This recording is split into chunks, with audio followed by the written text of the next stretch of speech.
All right, we've got the piece cast and the base colors on. I want you to kind of see how this outside detail looks. The sides are taped, but they're basically a distressed silver that kind of is like this silver here and just kind of fragments down over the charcoal side. Have a color question. We'll just kind of get a little more look at how this side area looks. Now, here's the question.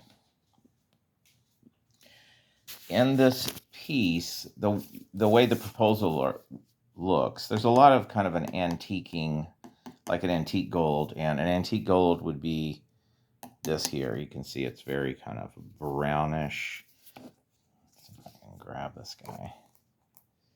It's got a very kind of brown antique dark to it. But we don't have to, what we're going to do is these grooves here, these get this, the gold added in kind of an intaglio style. It'll be wiped into the, kind of like a grout.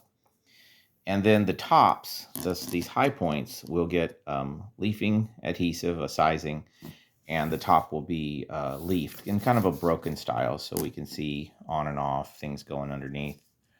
But, so this will be very bright silver on top, metal leaf with some kind of a gold in these lines. So we need to choose a gold.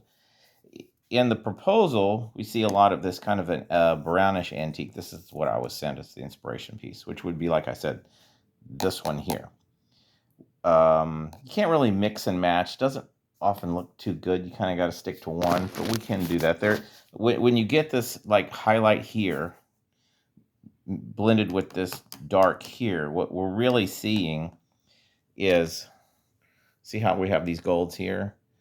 The highlighting of the brighter gold is on the bottom. It's not good to, you can see there's different highlights of different golds. It's not good to do that on top. It just kind of looks inconsistent. So I want to pan across these golds, and I don't have any color boards or anything for this project to understand what kind of gold, but I'm going to explain these golds, and maybe we'll, is that the same one as that? That's two of the same. All right, so this is Empire Gold.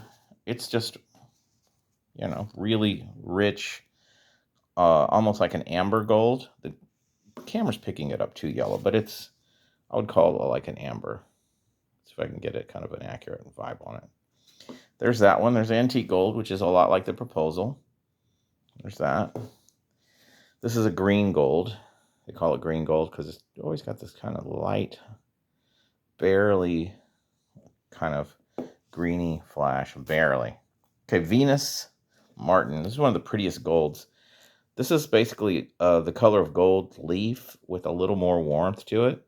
Trying to make it look in the camera like I'm seeing it. It's a little copperier than this camera is picking up. Well, it's a lot more coppery than this angle. I can kind of pick up the copper at that angle. But it's warm, very warm, very pretty.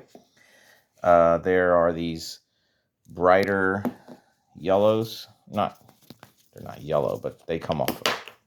They don't look like this when you use them, but if you want a really pure gold, this would be what you use. We even have interference golds. This one has an interference lavender. This one has like an interference kind of hyacinth cornflower in it. I don't know if that would be something you could use, but it might pique your interest. You might like, oh my God, there's a cornflower, couch next to it or something. But anyway, I need some feedback on this. Most likely, if I was just to go with what's on the proposal, I'd be like, let's do this antique right here. But it might be like, no, actually, because it's very brown. I mean, it looks dark, and maybe one of these is a better option. So we've got Empire Gold, Antique Gold, Green Gold, Venus Martin, Gold Mica, and then these two interference golds.